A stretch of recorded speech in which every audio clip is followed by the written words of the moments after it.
Здраво, Македонијо! 5 точки имаме преглед на неколку сериозни битки кои се случија или се случуваат пред нашите очи во нашето соседство или ширум светот, а кои се должни за нашето внимание. Започнуваме од долго најавуваната битка во која во рингот се враќа Мајк Тајсон директно од пензија, за да се бори со 30 години помладата YouTube звезда која реши да се прави боксер Джейк Пол. Спектаклот во сабота наутро во 2 часот по полноќ ќе го пренесува Netflix во живо, односно е битка за многу милиони и како таква е проследена со малку циркус нормално и декор каков што доликува за да привлече уште некој милионче од нови претплатници кои ќе сакаат вечерва да ја гледаат.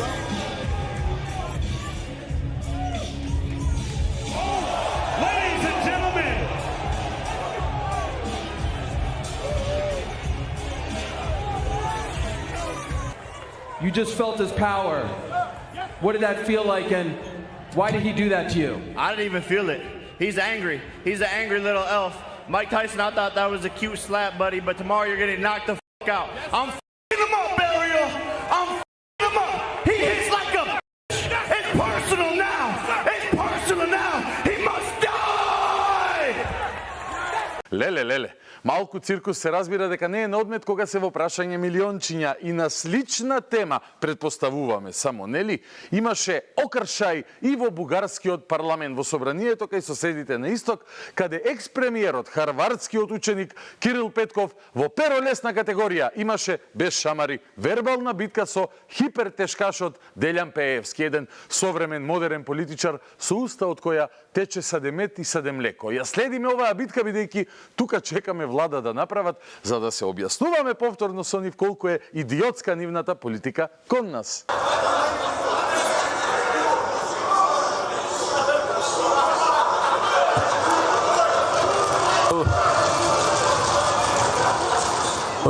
Уважаеми колеги, възобновяваме първото заседание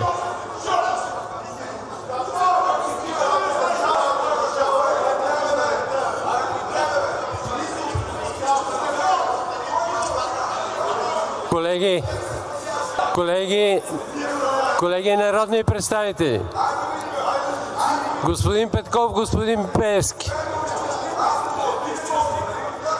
господин Петков, господин Пеевски.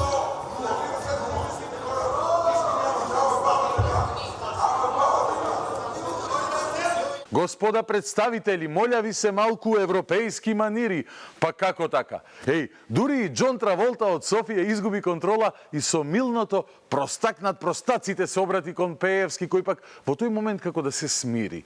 Тензи имаше инаку не само таму, туку и во нашиот парламент. И кај нас имаше битка каде ние варварите на варварски начин се расправаме за разлика од овие европјаниве. По паузата за ручек страстите се вжештија, па комисијата беше накратко прекината поради мал инцидент. Пратеникот Фатмир Битики, откако му беше дофрлено од пратеничките клупи, ја прекина својата реплика и дојде до вербална расправија со пратениците од ВМРО ДПМНЕ, пошто председателката на комисијата Сања Лукаревска даде кратка пауза, па седницата продолжи.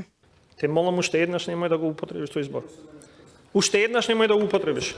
Први и последен пат. Ве молам да го задржиме нивото на однесување. Ве молам, ај, пауза 10 минути, ај. 80 и нешто милиони евра договорни услуги. Те молам уште еднаш немој да го употребиш тој збор. Уште еднаш немој да го употребиш. Први и последен пат. Ве молам да го задржиме нивото на однесување. Ве молам, ај, пауза 10 минути, ај. Многу тонки нерви бе битичи. Бојан Стојановски му вели лажеш по овој како Конте му запрети да не ги повторува тие срамни думи и уште му тргна кон клупата. Циркус. Замисли со Пеевски кога би имал средба, битики боловање ќе побара после тоа. Треба малку цврстина бе да се покаже во арената. Што е ова цимолење на едно лажеш? Откако ги видовме битките во македонскиот и бугарскиот парламент, одиме на мешовитата битка, каде од наша екипа е председателката Гордана Силјановска-Давкова, а од нивна екипа е Румен Радев, се разбира. Ние се бориме со културна дипломатија. Радев се бори со небулози, како и обично, бидејќи нели ние сме варварите, а овој кој ќе ни менува учебници е европјанинот. Не е проблемът само с навременното вписване на българите в Конституцията на Северна Македония.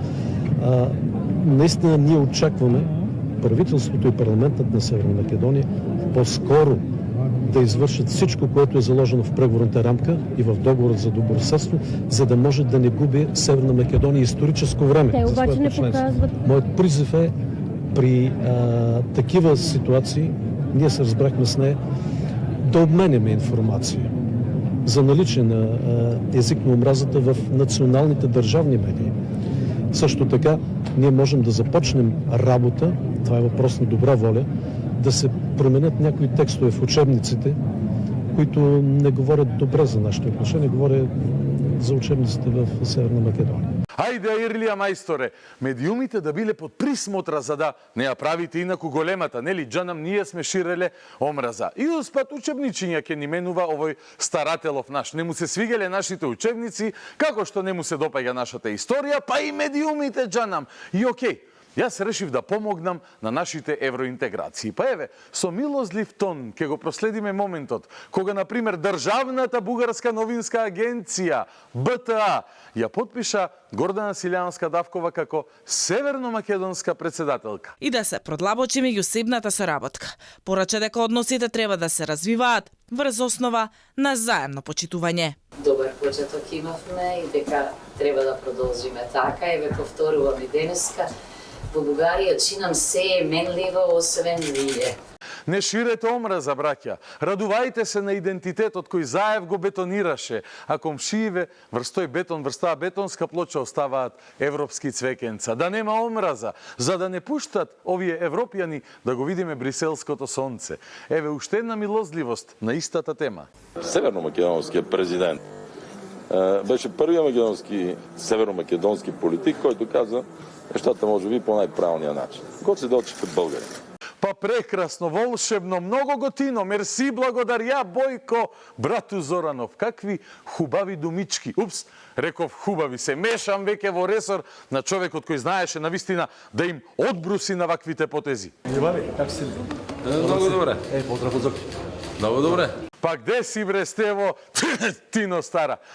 Ова е европски говор. Љубави им викаш. И тие на тоа ти велат северно-македонецу и ти лупаат вето. Па после тоа ти што правиш? Им подпишуваш преговарачка рамка со сите нивни барања. Прекрасно, волшебно, магично одиме во ЕУ. Само уште главчето. Ајде да продолжиме со милозливите тонови во оваа битка на добрососедство. Че има българско присъствие в Република Северна Македония. Не от днес, не от вчера, от векове.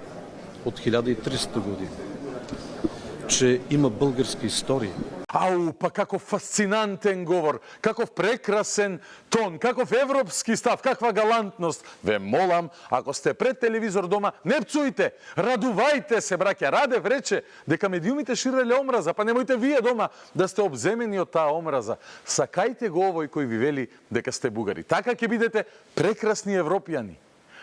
Океј, доста бевме европјани, ајде да се вратиме ние на подиректните битки, бидејќи во оваа битка, како и во секоја битка со лудо настроен противник, попаметниот попушта само нервно. Неделава имаше и битка меѓу власта во Македонија и криминалот и пазете како изгледала таа. Ова борба ќе биде долга и исцрпувачка. Премиерот Христијан Мицкоски најави долга и исцрпувачка борба во правосудството против, како што вели, слепите послушници на СДСМ и ДУИ. Тој додаде дека нивните инсталации во системот се жилави, но ќе бидат поразени. Често пати во изминативе, речиси 5 месеци како сме влада, се случува да некои од обвинителите имаат стомачни проблеми, главоболки, температура и така натаму. Во моментот кога ќе треба да се преземе резолутна акција против криминалци кои што беа символ на едно минато владење 7-годишно. Се случува да некои од обвинителите имаат стомачни проблеми, главоболки, температура и така натаму. Во моментот кога ќе треба да се преземе резолутна акција. Да резимираме, се подготвувала некаква сериозна акција за која требало обвинителот да даде финална наредба, нели, подпис. И баш во тој момент се случил познатиот феномен, така наречен дрскосерец или културно кажано стомачни проблеми. Па еве предлог да им се дава гратис линекс или стрептоксазол секој утро на обвинителите за да не ги полнат гаките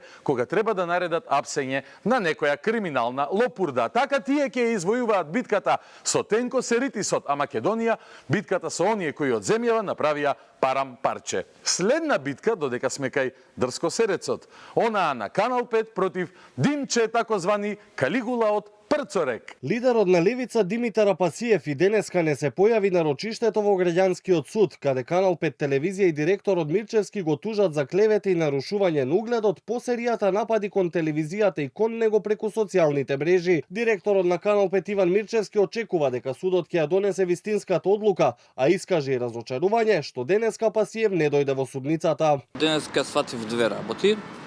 Првата, сметам дека во срцето на тужениот господинот Димитар Апасиев живе една мала, ситна птица, кукавица. Кукавица, нисам знала да си таква кукавица. И таа му пречи да дојде да се појави на судење, не само ова и на некои други судења. Што сметам дека за човек, политичар и врвен интелектуалец е срамота. Курч на Фейсбук, вуна пред суд. И интересна е забелешката на директорот на Канал 5 Иван Мирчевски дека имал Апасиев во срцето една птица кукавица. Може би таа птица направила бербат, птица како птица, па тој бербат дошол до дебелото црево и тој бил спречен од објективни причини да се појави на суд. Како што оние малски деца кои чекаат да избегаат на 50 метри од тебе па да ти опцијат фамилија, се спречени од истата таа птица, тет-а-тет или без имунитет, да ти покажат колку се храбри. Битките продолжија и во Мала Речица, овој пат таму се бореа Али Ахмети и македонските пошти. Нова закана на Али Ахмети, опозицијата очигледно тешко му влијае на лидерот на ДУИ, па повторно реши да се заканува на национална основа. Сите албанци ке се кренеле на нозе, доколку Уставниот суд одлучил да го промени или укине законот за употреба на јазиците. Ако се допре албанскиот јазик, сите албанци ќе се кренат на нозе. Ако се допре албанскиот јазик, сите албанци ќе се кренат на нозе. Ваквите закани обично Ахмети ги упатуваше со писма, но никој не му ги читаше. Зошто? Затоа што каменот од блиску доаѓа. Додека вработените протестираа затоа што немаа земено плата, директорите на Пошта си ги зголемиле сопствените плати за повеќе од 50%. Тоа што Пошта со години наназад работи со загуби, не ја спречило директорката Буја Реабази во 2023 година да донесе одлука за покачување на примањата на директорскиот тим и тоа спротивно на законот. Ова се само дел од шокантните откритија на државниот ревизор. Според ревизорскиот извештај, за 7 години акумулирана е загуба од 17 милиони евра. Утврдено и дека друштвото се соочува со голема задолженост по основа на заеми, кредити и пресметани камати. Па кој ли ќе ги носи тие писма со закани, мајко му стара? Пошта која заглавила со милиони евра, додека директорите си покачувале плати, а писмата ми останаа нечепнати. Нема да победиш ни ти во таа битка, али како ни во она со јадењето гураби, што впрочем го гледаш. Но може би, Оливер Спасовски ќе победи во битката на добри кадрови предлози и решенија. Ајде да видиме. И тука професионалците морат да ја играат таа улога, за да успееме во нашите намери. А тоа ќе се случи само ако имаме професионалци поставени на позиции. Така да партизацијата во смисла на поставувањето на председател на градскиот комитет на ВМРО за директор на Агенцијата за национална безбедност. Бојан Христовски, кој има многу годишно искуство во службите, начело на АНБ не му чинел џанам.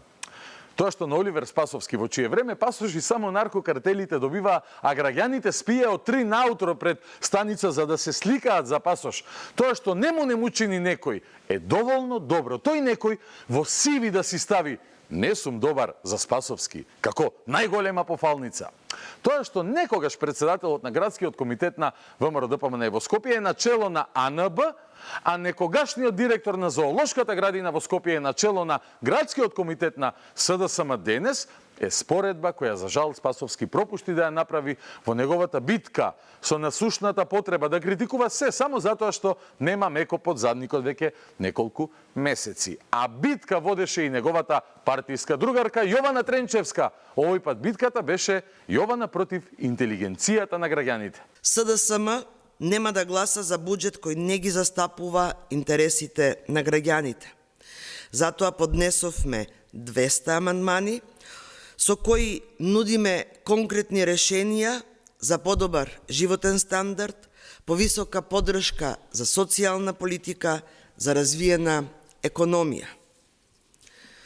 Со нашите амандмани предлагаме зголемување на платите во јавниот сектор. Женава која убедуваше пред година дена дека двајца пензионери може да скрпат крај со 25.000 денари месечно. Денес, само неколку месеци од како не се на власт, поднела со своите партиски другарчиња над 200 амандмани за да покажат колку тие би се грижеле на луѓето ако беа денес на власт. Се што треба да направите за да поверувате во ова е да се напиете по една чашка нафта, да наздравите за оваа грижа на СДСМ и да уживате.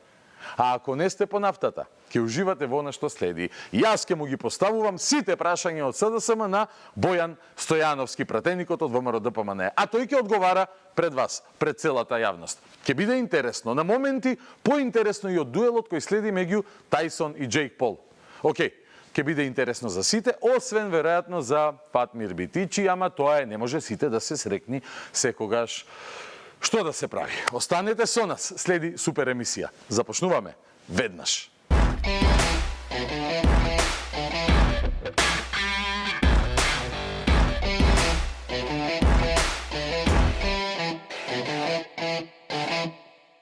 Вечерното шоу Петочно издание продолжува со разговорот во студио, а во студиото, не знам по кој пат, меѓутоа секогаш драго и радо виден гостине, пратеникот Бојан Стојановски. Бојан, добро вечер, добре дојде.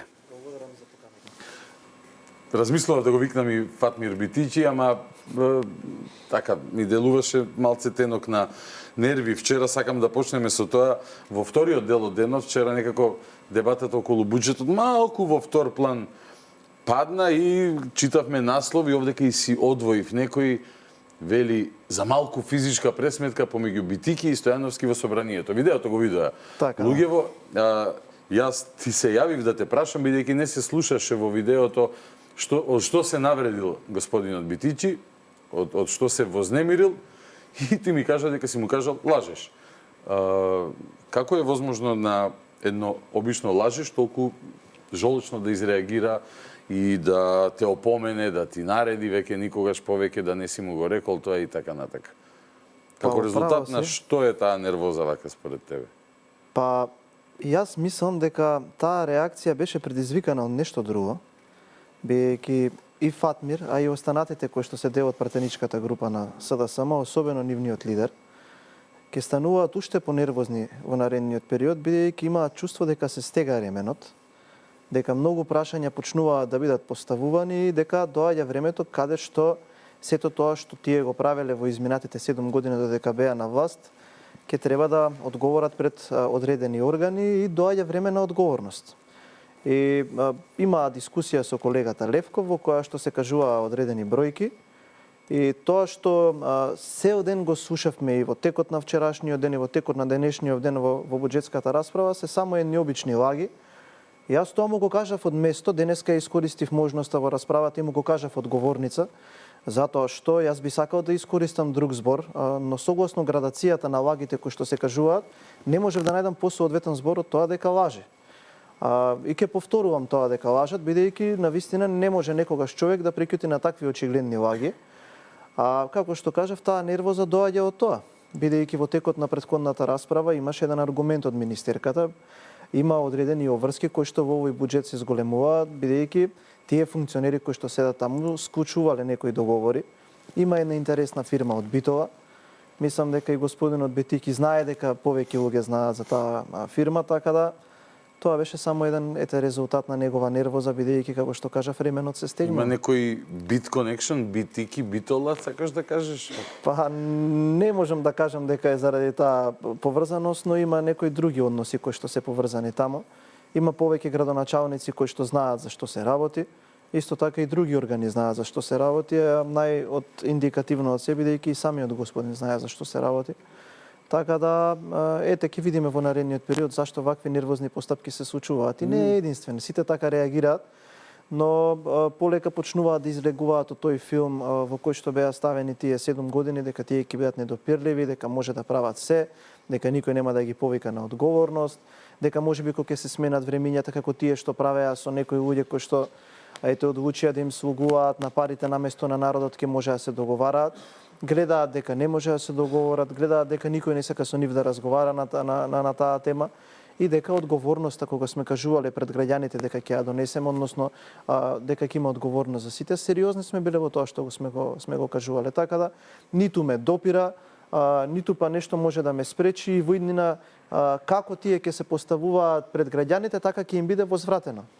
Немој прв пат на битики да има нервозна реакција во јавност. Да кажеме, еднаш на колегата Матеја Петровски му изреагира многу чудно на некој настан. Така, да. Беше каде што имаше прашање во врска со ДУИ, односно можна влада без учество на ДУИ. Битики тоа го доживеа или барем сакаше да го прикаже дека бил некаков шовинистички однос на Алфа, односно на колегата Матеја Петровски кон албанците, како ДУИ ги изедначи со сите албанци во Македонија, напушти пресконференцијата, жолчно реагирајќи му. И сега, просто е, мислам, непримерно малце во собрание такви скандали да се прават, а од СДСМ се јас ќе бидам во емисијава Адвокатус Диаболи. Значи, ќе ги презентирам ставовите на опозицијата, тие велат ВМРО нека си ја контролира нервозата, СДСМ ќе продолжи да ги изнесува аргументите. Велат од Бихачка за вчерашната кавга за предлог буџетот. Значи, вие сте биле нервозни, а не битики кој што не едно лажеш, почна со прст да мафта. Неколку дена претходно, ние имавме една дискусија исто така со господинот и еве јас отворено кажувам, таквите луѓе, а и целата пратеничка група која ќе ја видите, можете да направите еден панини албум за тоа какви луѓе ја управувале оваа држава во изминатите 7 години. И сега за тоа колку е Македонија силна држава, доказ се какви непознавачи биле на суштински места и какви политики креирале. Да сте вие одговорен на целиот економски сектор во владата и да имате такви економски резултати и замисли да имате храброст да излезете кога сте опозиција и да критикувате некоја влада за буџет каков направила, тоа што укажува на отсуство од срам, а онаа фројдовската укажува отсуството на срам на што е индикатор. Сега дайте да не бидам понатака поекстензивен. Го слушнав говорот на Венко Филипче, ги слушам и ги читам нивните соопштенија и јас свака би сакал да кажам, за да не влеземе во некоја политичка игра на разменување на мислења, бидејќи нивната стратегија мислам дека е таква, за да се препукуваме ние да велиме дека е буџетот развоен, тие дека е недомаќински, затоа што тоа им одговара. Ете ги замолувам за секое нивно тврдење, нека кажат позиција во буџетот. Бидејќи во мојот говор, во говорот на колегите, секое тврдење е подкрепено или со страна од буџетот, или со конкретна подпрограма, програма, ставка, каде се тие средства, што се тие средства, бидејќи ние сакаме да водиме политика на едно такво ниво, не на едно ниво како што се обидуваат тие да го спуштат. И на крајот од денот не ја исклучувам можноста да беше тоа направено намерно, за да се дефокусира темата од дискусијата, бидејќи пред таа дискусија имаше една размена на аргументи помеѓу Министерката за финансии и нивниот лидер, каде што буквално јас да сум член на СДСМ ме би било срам од тоа какви работи кажа мојот лидер и од тоа кои аргументи му ги понуди министерката. Така да се фокусираме, јас би кажал, на тоа што е поважно во моментов, а тоа е што ние го предлагаме и како имаме намера тоа да го ефектуираме во наредниот период. Вакви ситуации имало и ќе има и не се нешто што е исклучок. Секојдневно во собранието тие луѓе така се однесуваат. А во суштина календарот, да го кажеме, бидејќи усвојувањето на буџетот можеби за дел од граѓаните звучи досадно, но во суштина се усвојува оној финансиски план кој што треба да е двигател, мотор на функционирањето на државата идната година. Процедурата започна на 14 ноември, така? Вчера. И треба, сега имате комисиски заседавања на комисијата, некои 10 дена, прогнозите се некаде до средината на декември, така дека ќе биде изгласан. Која е разликата меѓу овој буџет и Пајде може да споредиме и со претходниот, бидејќи 2024 година беше една специфична година. Година во која што буџетот беше донесен, нели, на крајот на 23-та од ДУИ и СДСМ. Вие тврдевте дека е така димензиониран да после мене потоп сценарио се случи, односно очекувајќи го поразот, бидејќи призна и Ковачевски дека сето храбрење што го имале за изборите било само обид да ги мотивира. Гласачите ги знаеле тие бројките какви се. Го димензионирале така да кога ќе стапите на власт да наследите една исклучително комплицирана ситуација. И фактички сето она што досега го работевте беше некое справување, жонглирање со наследеното, а сега за прв пат па носите програмски буџет согласно програмата на коалицијата Твоја Македонија, заедно со ЗНАМ и со коалицијата ВЛЕН. Направи ми споредба, еве, меѓу минатогодишниот и овој буџет. Така. Добро прашање и благодарам за истото, бидејќи сметам дека ова е суштинско прашање кое што треба да се одговара и со колегите се обидуваме во секоја дискусија вакви факти да изнесуваме во јавноста, бидејќи на крајот сепак граѓаните, стопанството и сите кои што се на некаков начин во некоја орбита околу тоа што се случува околу буџетот, тоа се сите ентитети во државата, треба и да ги знаат овие работи. Вчера во текот на говорот неколку пати лично мене ме цитираше Венко Филипче за излагањата што сум ги имал во годините кога бевме опозиција. Сакајќи да прикаже некаква различност? Како може пратеник во опозиција да го тврди тоа за претходните буџети, а сега да тврди нешто сосема поинаку, а може заради тоа што нештата се суштински поинакви. Еве да отидеме во 2024 година. На 26 јуни, во моментот кога веќе ја превземавме власта, 70% од дефицитот на претходниот буџет беше истрошен. Буџетот беше испотрошен, не се има испланирано средства за исплата на пензиите во текот на 12 месеци. Многу добро знаете тоа, многу сме го општеле дека во многу институции 4-5 месеци луѓето немаа земено плата. Основни обврски превземени со договори не биле вкалкулирани, односно идејата била да се направи буџет преку кој што ќе може да се испокрадат народните пари и во првите 6 месеци тоа го направиле. И сега замислете, ние бевме приморани да правиме ребаланс за да предвидиме дополнителни средства да ги платиме парите на работниците, оние обврски кои што сме ги имале земено преку тие одредени договори. Зикам железници, пошти и така натака, македонски шуми. Ете колку и да не е да е можеби смешно тврдењето. Луѓе, се работи за многу илјади луѓе. Точно. Ете ние скоро 5 месеци сме на власт, јас сум горд што 5 месеци немало штрајкови од ниту една институција за едно основно право кое што се нарекува исплаќање на плата. Значи можело. Ете и приходите ги кренавме и покажавме дека на некаков начин, дури и со таков девастиран буџет, вие доколку работите напорно, доколку си ги собирате и прибирате приходите, можете да ги покачите и пензиите, и платите, и капиталните инвестиции, и да направите одреден почеток на одредени инвестиции кои што ние го почнавме во изминатите 15 дена. Ова не е научна фантастика, се виде почнавме со изградба и со изведување на 2 нови автопати. Можете слободно да видите по медиумите дека и навечер се асфалтираат некои одредени патни правци, навистина се ефектуираа капиталните инвестиции и ете сега имаме можност, како што кажавте и вие, со овој програмски документ да ја покажеме крвната слика на нашата економска филозофија што сакаме да ја имплементираме во наредниот мандат. Ние кажавме дека ќе направиме, како што викаше Заев, game change и наместо економија која што се позиционира на потрошувачка и во таа беа тотално неуспешни, ќе позиционираме економија која што е акцентирана на реализација на капитални проекти. И ете ќе кажам 3 работи кои што се предвидуваат во новиот буџет. Повисоки плати, отприлика 10 милиарди денари за повисоки плати на образовните работници, сите образовни работници, од основното до високото образование ќе имаат повисоки плати. Повисоки плати за полициските службеници, за јавната администрација, за здравството. 15 милиарди денари повеќе за пензии. Во март ќе се заокружи она ветување и секој пензионер ќе земе повисока пензија за 5000 денари. Тоа значи дека тие што земаат минимални пензии ќе имаат зголемување од 36%, а тие што имаат просечна пензија од 25%. Фактички избирно со покачувањето сега 2500 и 2500 она 5000 денари. Тоа значи да пластично да објаснам, никогаш во историјата немало повисоко покачување на пензиите и тоа значи дека двајца пензионери ќе добијат покачување од 10.000 денари, односно како една пензија плюс ќе имаат во семејството и тоа е добро. И понатаму капитални инвестиции во рекордно ниво од 830 милиони евра. Што е тука разликата? Што нив најмногу ги боли? Тоа што во претходниот период исто така имаше позиционирано високи средства за капитални инвестиции. На првиот ребаланс тие се кратеа, До 10 месец имате реализација на капитални инвестиции 40%, 35%, бидејќи шајка не закова.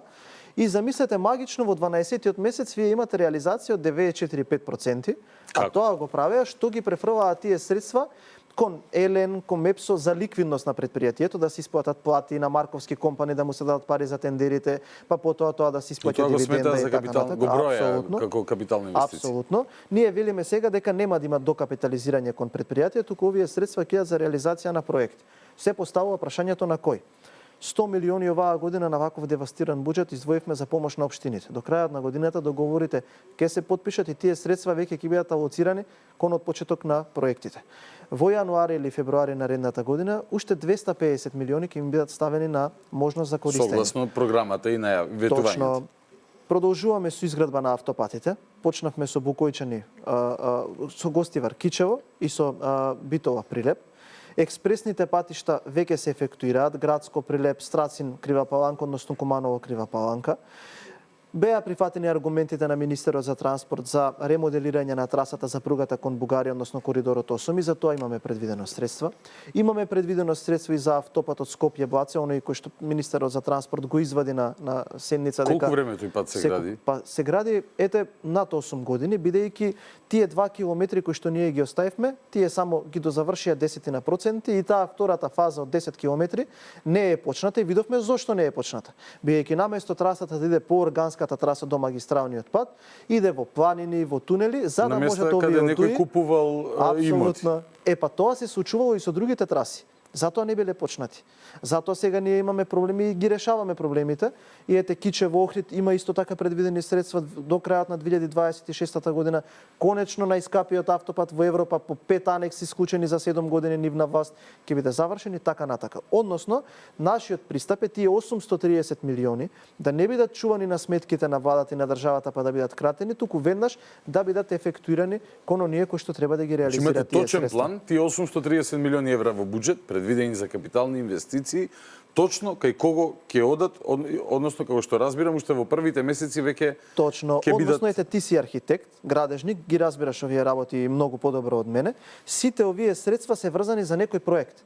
Овие средства не се оставени на страна па да видиме на што ќе ги трошиме, туку секој евро од овие 830 милиони евра е врзано за некој проект. Односно, очекуваме, затоа и сме оптимисти за растот кој што го предвидуваме од 3,7%, па веруваме дека ќе биде и повисок. Во некаде месец март наредната година, само по основ на овие средства префрлени кон општините, значи кон општините тие 350 милиони евра, да се работи во над 800 различни локации низ целата држава. Вау. И тука не ги двоиме општините. Одговорни за капиталните инвестиции ќе бидат и градоначалниците на ВМРО ДПМН, но и на Валандово, но и на Струмица, но и на Пробиштип и сите оние кои што си аплицирале со проекти и си добија средства од државата. Тоа е нашиот план. Ние сакаме тие средства да ги едноставно ефектуираме кон реализирање на капитални проекти. Паралелно со тоа во буџетот имаме 91% повеќе средства за подршка на економските активности на владата, подршка на странски директни инвестиции, но и подршка на домашното стопанство. Тие 250 милиони евра оваа година ќе ги ефектуираме. Ете во недела има состанок премиерот со комерцијалните банки и на тој начин сакаме ние да ја покренеме економската активност. Тоа е нашиот план. Адвокатот на ѓаволот сега има контратеза. Без аргументи ВМРО не го одбрани расипничкиот буџет во комисијата, затоа е нервозата кај Стојановски. И таму, не знам, за службени коли нешто споменуваат. Дозволете, извини што ќе те прекнам. Ете за службени коли. Еве сега еден контрааргумент. Дефицитот кој што кажуваат во буџетот дека сега ќе се случи, дека бил апокалиптичен, тоа е она разлика за граѓаните кои што не знаат за тоа колку средства ќе соберете и колку ќе потрошите. Овој буџет за оваа година е предвиден да биде за 600 милиони евра поголем од буџетот за 2024 година. Вкупниот дефицит, Богдан, е помал, значи збориме за буџет кој што беше предвиден 5,8 милиарди, ово е 6,5, помал за 0,5% од вкупната зафатна на буџетот, односно за 3,3 милиарди денари понизок од тој кој што тие го предвидува за 600 милиони евра помал буџет. Замислете сега каков парадокс и каква лага. За стоки и услуги, тоа беше аргументот кој што го и наводи Битики, исто така една огромна лага. Зошто? Бидејќи стоки и услуги ставката на ваков буџет е помала отколку тој што тие го предвидели и го потрошија во 2024 година до 6 месец. За стоки и услуги за набавка на возила не се набавуваат возила за да се возат функционерите, туку за модернизација на АРМ и за модернизација на полицијата. Таму се тие средства. За АРМ и за полиција. За АРМ и за полиција. Еве јас кај тебе на емисија го кажувам овој факт. Нека повели некој од ете уште вечерва СДСМ нека извади соопштение дека јас не ја говорам вистината и нека ги цитира. Нели е несериозно малку да тврди опозиција дека да скандализира парите за службени коли вели се зголемени за 75% додека велат нема пари за поголема минимална плата за работниците. И тоа е лага. Ете зборевме ајде вака да направиме попластично.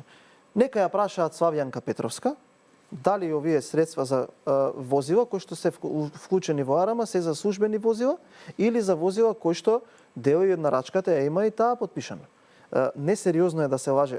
Како да ви кажам, ја спуштија нема да трае лагата, на мизерно ниво. Купи ден помини. Лага е дека немало повеќе средства за минимална плата. И тоа е една дрска лага, бидејќи во буџетот, односно по законот за минимална плата и методологијата која што тие ја донесоа, мора да има предвидено средства. И има предвидено средства. Кажав, вчера Венко Филипче излажа дека средствата биле повисоки заради тоа што ќе имало партиски вработувања. Не е точно. Не е точно. Туку заради тоа што се предвидува покачување на платите. Тоа е нашата економска филозофија. Исто така има средства за покачување на минималната плата. Колкава ќе биде, останува да биде постигнат договор на економско-социјалниот совет. А што им е тезата? И вчера разговарав со Јован Деспотовски, беше тука, дека вика или ќе има повеќе нови вработувања, или ќе се покажат платите, треба да видиме. А Филипче резолутно вели ќе има партиски вработувања. И сега кога ќе испадне дека ќе нема партиски вработувања, туку ќе има покачување на плата, што ќе каже? Тоа е наша заслуга на СДСМ, ние ги спречивме. Не ја разбирам.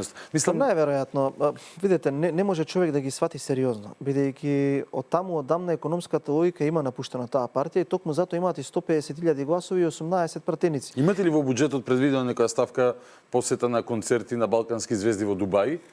Бидејќи тоа мислам дека го разбира и тука би покажал реално познавање. Па по тоа што го видов, па видете, најверојатно овие забелешки ги пишува во Дубај во некоја висококатница со тие луѓе кои што се гледа одгоре, се следи текот на парите. И замислете, одговара, не коментирам детали од приватниот живот, ама истите тие хиени коментира детали од приватен живот и нападна еден во тој момент малолетник, односно синот на премиерот.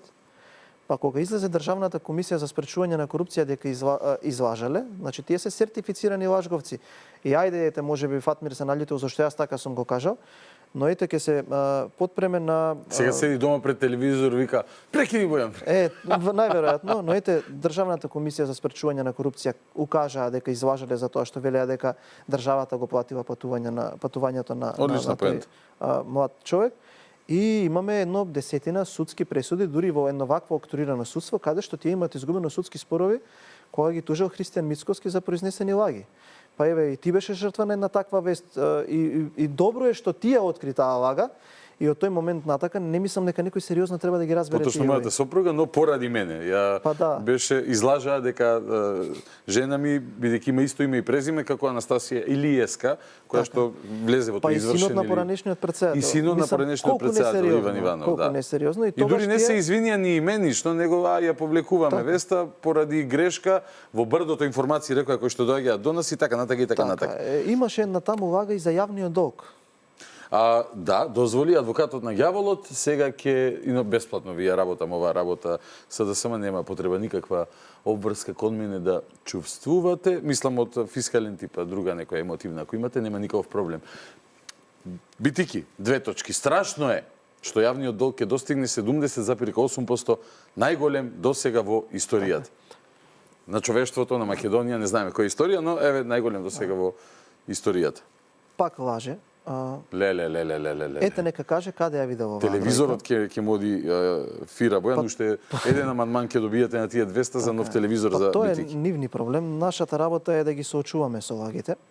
Еве, ајде вака ќе кажам и повторно повикувам некој нека ме демантира. Наредната година граѓаните, ние сите треба да вратиме 1,2 2 милиарди евра по основ на задолжување на оваа држава. Првата ќе дојде во јануари, каде што ќе треба да вратиме 500 милиони евра, евроврзница. И ете, јас јавно поставувам прашање, дали некој знае во оваа држава зашто ги потрошивме тие половина милиарда евра, за сега да ги враќаме. 3 месеци создаваат хистерија во јавноста за кредитот од Унгарија, во кој што замисли понаменски кредит до сега во нашата историја немало. 250 милиони за стопанството, 250 милиони за општините. Тие половина милиарда кои што треба да ги вратиме во јануари, никој не знае зашто биле потрошени. Дополнително на тоа, до крајот на наредната година, ќе треба да вратиме дополнителни уште 700 милиони евра долгови направени во претходните 7 години. Зошто никој не знае? Тоа што е позагрижувачки, што наредните 3 години, односно целиот наш мандат, ние ќе треба да вратиме над 3 милиарди евра, за кој што без исклучок сме се задолжиле во времето на владењето на СДСМ. Пола буџет. Пола буџет. Односно, тие економски генијалци кои што се навредуваат кога им каже дека некој кој им каже дека лажат, ја задолжија Република Македонија заедно колку сите влади претходно. И тие средства ние во наредните 4 години треба да ги вратиме. И мене нема да ме биде криво да вратиме ние некој кредит за нешто што дополнително се направило добро. Ништо не е направено, тие пари се искрадоа, ние ќе треба да ги вратиме. Јавниот долг во овој момент, отколку ние го имаме превземено Министерството за финансии, паѓа. Ние ги враќаме нивните долгови. Во овој момент нивото на јавниот долг е 56,9%. И со овој кредит кој што ние ќе го земеме до крајот на годината, ќе отиде некаде над 62-63%, кој што наредната година, согласно нашата стратегија, и овие 3 милиарди кои што треба да им ги вратиме во текот на мандатот, ние ќе го консолидираме и ќе го држиме стабилен. Зошто жолочно се бореа против унгарскиот кредит? Заради тоа што тоа е сето што тие го кажуваат дека ќе го направат, а никогаш не го направи. Бидејќи тие ги задолжуваа граѓаните за да крадат, а ние ги задолжуваме граѓаните за да остане трајно добро. Затоа што овие пари од унгарскиот кредит ќе влезат во стопанството, 250 милиони евра договорени со коморите, кои што сега на секаков начин се обидуваме да ги ефектуираме. И замислете, еве тука уште една контратеза, они велат не смее државата да помага и зошто граѓаните да плаќаат во исплата или во помош на каматите. Па што е различно во субвенцијата за компаниите кои што тие ја подпишувале и сега ние треба да платиме. Истото го помислив кога го слушав како тоа го Замислете, зборува, Богдан, тие имаат некаков начин на субвенција на приватните компании. Бидејќи вика приватен сектор, нели? Добро. Точно, нема никаква разлика. Што е разликата? Со тоа што овие средства кои што ние ги одвојуваме ќе бидат дадени со одредени критериуми, а тие средства во моментов ние ги проверуваме и од таму доаѓа нервозата кај господинот. Бидејќи таму имаат средства добивано и компании кои што и во ковид кризата во Државниот завод за ревизија кои што излегуваат сега дека не била баш наменски давана помош, тие не била контролирана. Многу интересно е тоа кои компании добивале државна помош. Излезе директорот и на фондот на иновации и каже една работа. Сега зошто обвинителството не постапува, тоа е друга тема на разговор. Ќе зборуваме подоцна и за ние овие средства ги даваме хепатолошките проблеми во обвинителството. Апсолутно. Ние ги даваме овие пари на користење на стопанството. Нема ниту една комора кој што кажува дека кој кредит не е добар. Едва и го чекаат. Јас таков наслов видов вчера од господинот Азевски. И овие 250 милиони евра на момент на користење на сите општини нема да ги управува министерството, нема да ги управува владата. Самите градоначалници со проекти ќе си ги управуваат. Сите 80 општини. И со наменски трансфери, како што нели разбравте механизмот, по завршена позиција се исплаќаат пари директно на... Точно, па парите биле кинески, па биле тајвански, па вакви биле, па такви биле. Дури и премиерот ги на Унгарија ги демантираше.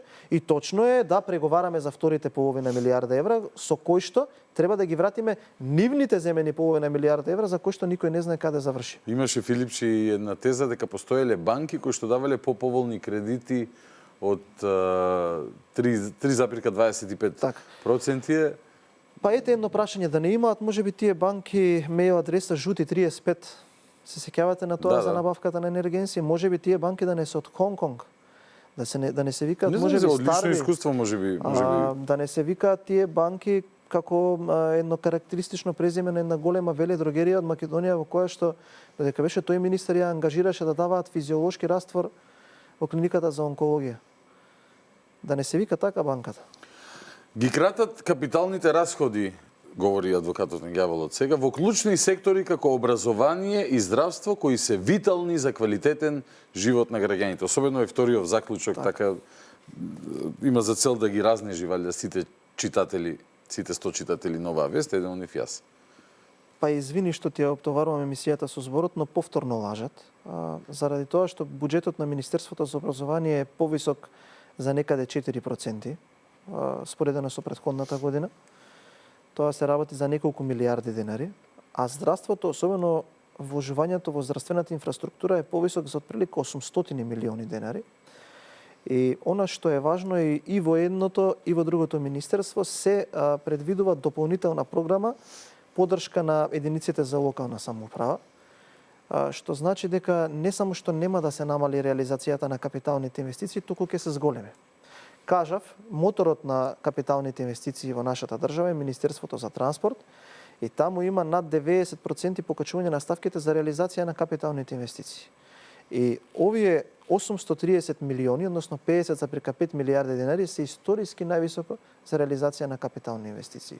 Така да и оваа теза е неточна. Добро, ќе ги пречкартам. А тоа го кажува председател на партијата кој што беше министер за здравство, кој што индикативно не отпочна со изградба на нов клинички центар со потпишан договор и за тоа плативме негде пенали од 17 милиони евра. Да не беа повеќе. И во чиј мандат, замисли Богдан, за прв пат Европската банка за обнова и развој ни ги повлече средствата изградба на Штипската болница од 14 милиони евра заради тоа што немаше никакви градежни активности. Имаше обезбедено средства. Да не беше крива трасата и на Штипската болница. Не, таму имаше еден поинаков бомбона бизнис, каде што тој господин, критикувајќи го унгарскиот заем, се обиде во собранието со посебен договор, со посебен закон, да ја задолжи Република Македонија за половина милиарда евра за изградба на клинички центар во Велеполе во Ѓорче Петров со камата и со услови кои што беа многу поскапи и многу повисоки од овие од унгарскиот кредит. Замисли кој парадокс. И со задоволство ќе кажам дека ние тој заем го блокиравме, и тоа е точно, бидејќи тука се припремаше плячка на векот. Зошто? Бидејќи индикативно, како и со другите ЦА автопати каде што гледаме, каде што биле елиминирани сериозни компании, како најголемата француска компанија за надзор, како најголемите компании во Европа за изградба, тие биле отфрлани од тендерските постапки за да добиваат компании за надзор кои што имаат основна дејност производство на долен веж, да. Истото беше и таму случајот. Таков човек коментира вакви работи. Таков човек коментира такви работи. Замислете. Кичевската болница или тешки се тие теми за болниците, бидејќи Бојан секојдневно гледаме и апели за помош од луѓе кои што немаат услови во Македонија да се лекуваат, нема соодветна апаратура или пак не дај Боже, итен случај, нели регионално функционираме ние со клинички центри, при што Скопје е клучниот и главниот. Секогаш го имаш факторот на време на транспорт на некој критичен пациент. И сега, кога не се вложува во капитални инвестиции во здравството, тоа е навистина работа директно против капиталните инвестиции во здравството не се само во колку машини стојат по подрумите уште? Видете, само доволно е да го прочитате ревизорскиот извештај на Државниот завод за ревизија и тоа да го видите, особено за магнетните резонанси и така натака, но ајде да не речеме дека ние сме пресубјективни, бидејќи тие машини беа најголем дел набавени во времето на ВМРО ДПМН. Вложувањето во капиталните инвестиции во здравството не секогаш се гледа низ призмата на реализација на здравствена инфраструктура. Капитална инвестиција е и вложувањето во здравствениот кадар. Што правиме ние во наредниот буџет, и тоа одбива да го каже тој претседател на таа политичка партија, покачување на платите на здравствените работници и изнаоѓање на модел за изградба на Штипската болница, бидејќи првиот ден после превземањето на премиерската функција, премиерот Мицковски отиде таму. И точно е, барајме модел со кој што можеби ќе треба да промениме неколку закони, но таа болница ќе ја изградиме. Исто така, ќе има и подобрување на здравствената инфраструктура. Ние многу стабилно вложуваме во тие средства. Покрај покачувањето на платата на здравствените работници, ние во ребалансот и во новиот буџет предвидовме вработување на 600 специјализанти. Тие кои што протестираа пред Министерството, замислете колку грда е таа слика да млади луѓе во бели мантили, образовани, протестираат за да се вработат. Ги имаме ли 600 на број? Ги имаме, да. Ги имаме и на секој еден од нив ќе му биде понудено вработување. Бидејќи во моментот, тоа што го каже и Таравари, не достигаат 1000 доктори во јавното здравство. Тој човек кога требаше да ги решава тие проблеми, заедно со господинот Заев, гледаме сега дека идат по Дубај и им пеат балкански звезди, беа фокусирани на нешто друго. Ние во овој буџет нудиме решенија за тие проблеми. Зошто, Бојан, ги намалувате парите за енергетиката, нема државни проекти за модернизација на енергетските капацитети или нови инвестиции во енергетската ефикасност, средствата за гасификација се речиси преполовени, додека за енергетска трансформација нема ништо. Така. Цитат, нели? Еве вака, прво... Гледам дека си многу спремен, па се сум решил да ти поставам како ова е добро и на ваков Ама начин навистина треба да луѓето разговараме. во собрание има джагор, во собрание има некој нервозен битики или не знам некој друг. Вака може домакински да ги изанализираме критиките и да имаш прилика да одговориш. Апсолутно, и даваме можност да бидеме демонтирани. За 7 години 100% ја покачија цената на електричната енергија кон домаќинствата. Се сеќавате на онаа лага дека кога имавте сметка дека владата субвенционира 70-80%, тоа не беше вистина. Секоја сезона нас не дочекуваа неспремни, а поентата беше само брутално да се испокраде. Како е возможно во изминатите 7 години никогаш ние да немаме подготвена количина на јаглен за да ни работи рекот во Битова, да немаме завршено со ремонтите, механизацијата набавена од предпријатието да стои паркирана, а да возат трети лица. Да ги празниме езерата кога не мора да трошиме на лето, кога не мора за после интервентен увоз да мора да се прави. Апсолутно, да немаме набавено газ доволно тогаш кога треба и ние секоја сезона да ја дочекувавме неспремни и малте не одозгора да доживуваме срамови за тоа што крадевме од европската енергетска мрежа, ти текнува платевме и пенали. Увезувавме многу скапа струја, увезувавме сомнителен јаглен од Косово со илјадници тони, кој што наместо високо квалитетен јаглен доаѓаше земја, и заради тоа испаѓа од систем и блоковите во рекот и така натака. Потоа бевме приморани да уклучуваме во системот капацитети кои што произведуваат на мазот, кои што скапо го внесувавме и индикативно сите тие тендери ги добиваше фирма на еден белоруски конзул, а нели ние бевме тие кои што има поинакви политики, а тие беа прозападни. Сега ситуацијата е сосема поинаква. По тие информации кои што ние ги имаме, во овој момент имаме отприлика 250.000 тони кои што се депонирани на депоати, кои што може да се користат јаглен за да се биде рекот во функција. Имаме отприлика одредени ископани се и седат се складирани таму за да може тие да се користат. Исто така имаме оптимизирани капацитети за производство.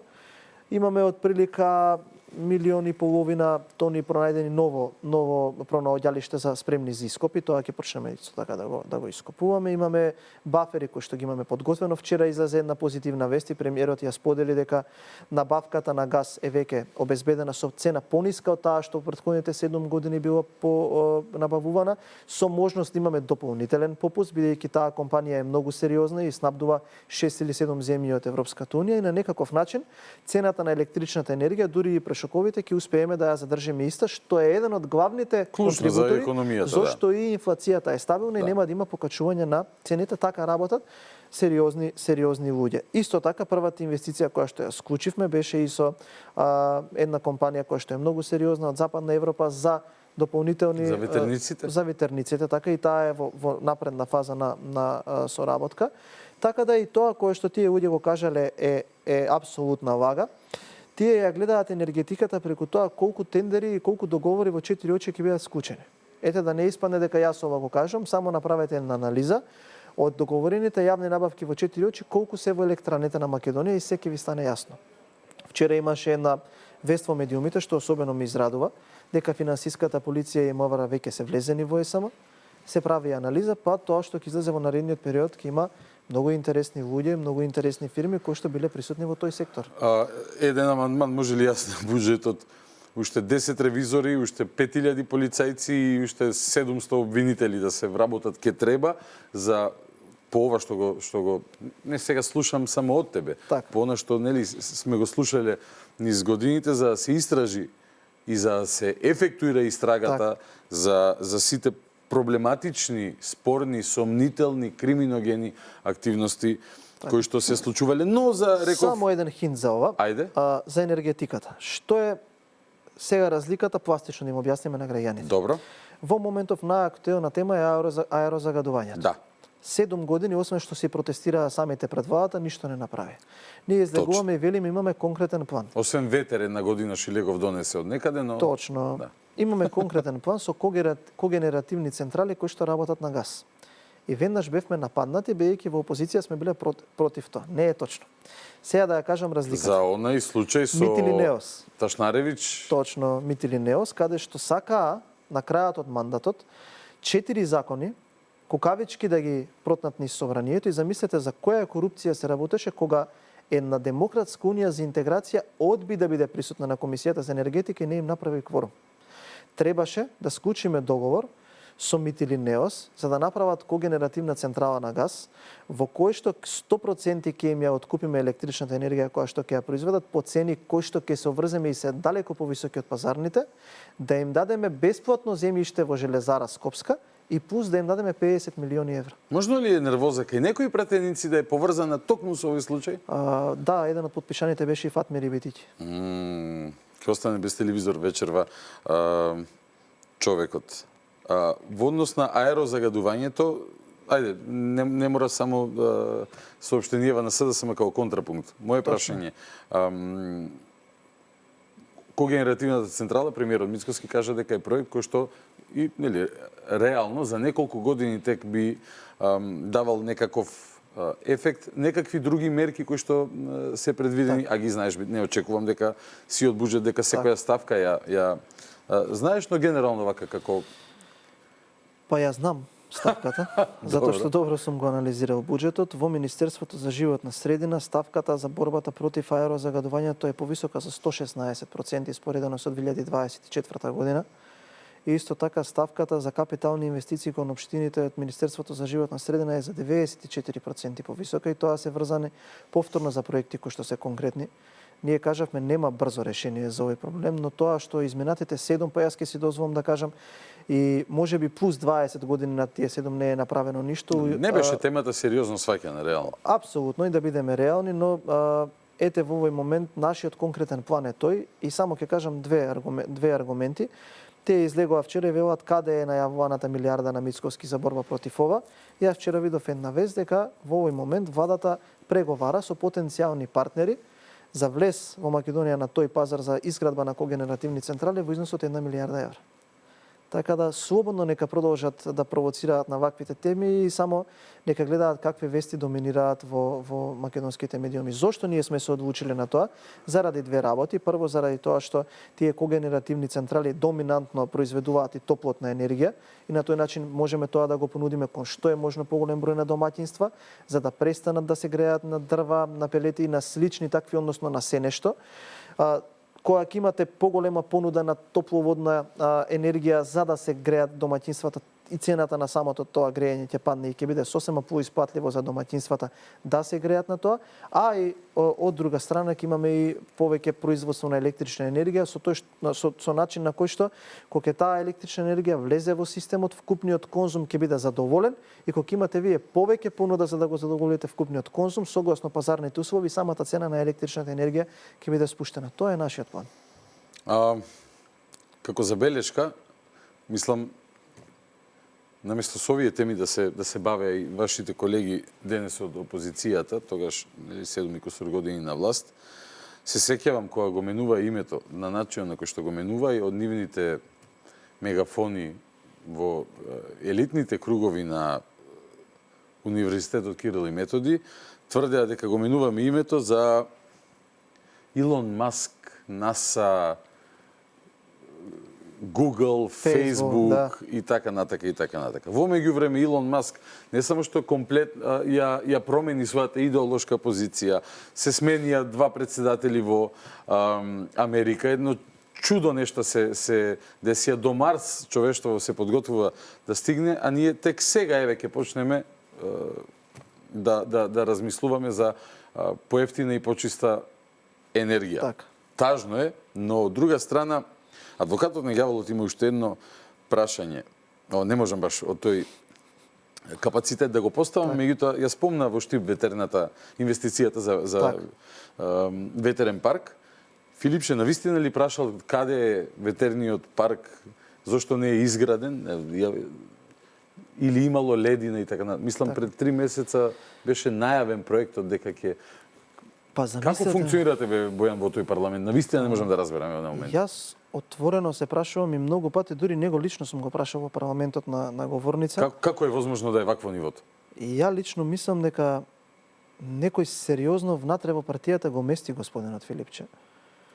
Не ми се верува човек кој што има академска титула како професор, на вистина е образован, ја почитувам таа професија. Да некако многу добар барем неурохирург. студирал човекот и завршил еден од поценетите факултети кој што ја лично во мојот систем на вредности има еден од највисоките вака ги почитувам докторите и здравствените работници на професии во вистина. секој случај. Да поставува вакви нелогични прашања, но тоа само укажува на какво ниво во моментов е СДСМ. На едно ниво кое што е надвор од сите можни нивоа на едно нормално политичко функционирање.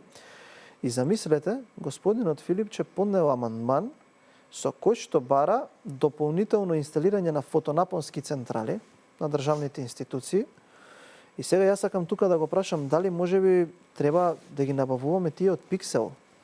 Пиксел добро знаете чива компанија беше и што се случуваше бидејќи во нивно време Во Пиксел е Ковачевски. Точно, и во нивно време тие економски генијалци си префрлаат државна помош на таа компанија од фондот за иновации и така натака. Си земаат државно земјиште под дампинг цени за да може да си ги инсталираат фотонапонските централи. Тие само нека продолжат да се шегуваат на такви теми, да се обидуваат во нивната добро препознатлива ароганција да ги извртуваат овие тези кај граѓаните и нека не остаат да работиме.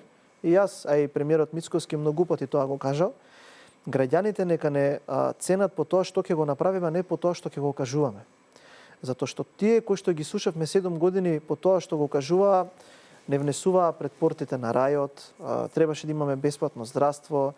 7 пати до сега почнувавме преговори со Европската Унија, веќе требаше да сме членки на Европската Една година Унија. само 7 пати почнавме. Вкупно се 2-13 пати. Дека имавме фантастичен стандард, дека све беше добро во државата, па завршија со 150.000 гласа. Заев секоја година најавуваше лекција по економија, дека ќе одржал лекција по економија, лекција по Па економија. може тој да ни одржи лекција по економија и да Петок, биде четврти час. вистински пример, и прв час секој ден за тоа како од голтар можеш да станеш милионер. Окей. Како разбирам. можете да го испокрадете буџетот, како можете да се стекнете со стан во Дупај и да ви пее Харис Джиновиќ на приватна забава, за тоа може да не држи лекција. Знаеш како се вика тоа?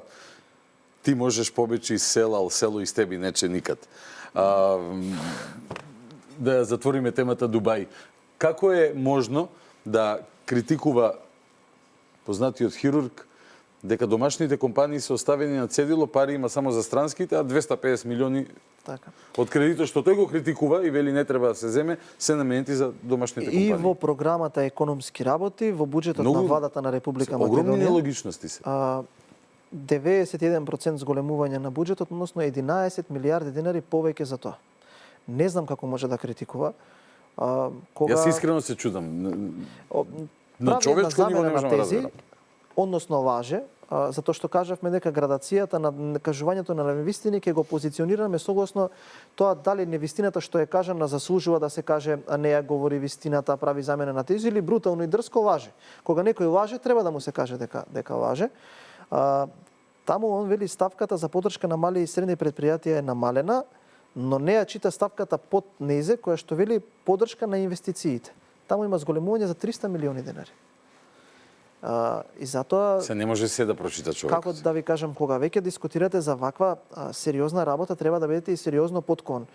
Еден од нашите планови за поттикнување и за подигнување на животниот стандард, и тоа е економско правило, може да го праша и Ковачевски, кој што е професор по економија и ќе му го објасни истото, дека поттикнувањето на странските директни инвестиции и на домашното стопанство преку вакви кредити или преку програми кои што го поддржуваат предприемништвото, може да генерира поголеми плати во приватниот сектор, повеќе вработување на граѓаните, вложување во машини и во опрема за да може да го зголемат производството, покачување на продуктивноста, зголемување на конкурентноста и на тој начин да се покачи животниот стандард.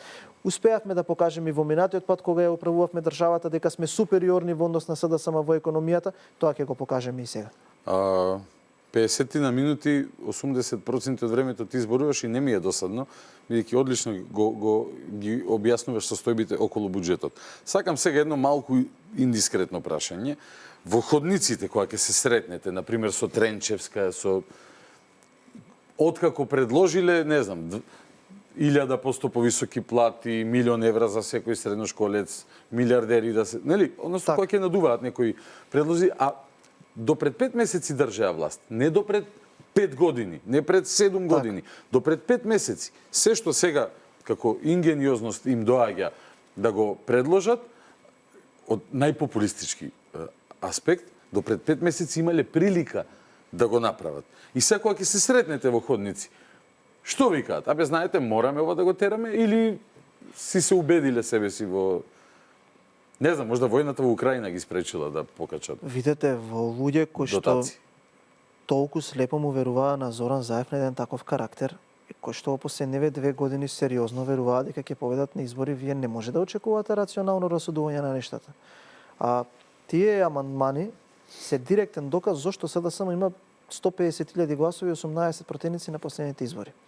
Замислете, министерот за транспорт да биде потпишан на амандман за реализација на локални патишта или на било каков друг пат, а 7 години да ја управувале оваа држава, е дрскост и е срамота. Да имате вие 10 амандмани за Валандово, а 2 мандата да имате градоначалник и 7 години да имате централна власт, е срамота. Вие да потпишувате да сте Оливер Спасовски, кој што бил секретар на општина Куманово, пратеник од 2008 година, министер за внатрешни работи, премиер, да поднесува амандмани за Куманово, во кој што освен последниве 4 години, од 45-та година навака со слична провиниенција политички номенклатури го управувале тој град, е дрско и е срамота. И замислете во тие амандмани, какви амандмани имаат поднесено. Прво, најголем дел се од локален карактер, во кој што 90% од тие проекти се инкорпорирани во проектите кои што сега ќе се финансираат од овие 100 милиони евра или најголем дел во дополнителните 250 милиони евра. Такви проекти имаат поднесено. И истите оние кои што 7 години не можеа да обезбедат печатен учебник за граѓаните, имаат поднесен амандман за вештачка интелигенција. Каков парадокс. Замислете каков парадокс. Амандманите се поднесени само да се каже дека со над 200 амандмани ќе интервенираат во буџетот. Добро е што оваа емисија ја правиме пред амандманската расправа. Вие ќе следите и ќе видите колку пратеници ќе ги бранат амандманите и колку тие ќе бидат присутни таму, бидејќи самите се срамат од нив. За ребалансот имаа поднесено амандман за болница во Зеленикова, а таква не постои. За влезот во Битово кој што на големо се гради, и такви амандмани. Имаат поднесено амандман за повеќе плати во јавната администрација, има такви средства во буџетот. Оливер Спасовски има поднесено барање за повисоки плати во МВР, а 9 години беше министер. Има повисоки плати за полицајците во овој буџет. Имаат поднесено барање за изведба на инфраструктурни проекти кои што се внесени во овој буџет. Така да само нека продолжат да се движат кон овој начин, па ќе видиме како ќе завршат на локалните избори. Ајде малку да позборуваме за ревизорските извештаи. Вчера прочитав дел, односно на што беше медиумски пренесено за состојбите во Македонска пошта и одвратно изгледаше, вака како на човечко ниво да пренесам впечаток. 17 милиони чинам евра загуба само во последните 7 години. Точно. Паралелно со покачување на плати, како нов директор дошол, си ги покачил платите.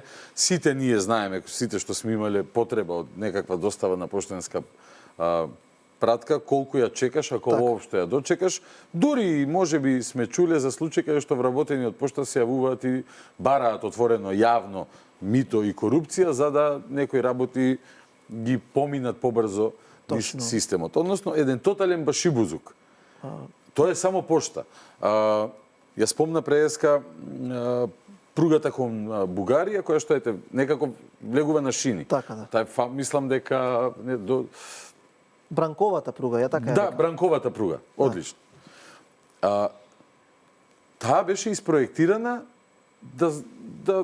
како на Шилегов овој мостот. Така. Од аеродром према Газибаба. Да заврши така, без дефиниран крај. Па дури и мостот и на пари Шилегов биле трошени таму и била трасата, некои позиции од трасата биле нели работени, правени и така натака, иако баш како бунар без дно некаков. Па дури и мостот на Шилегов има решлив проблем.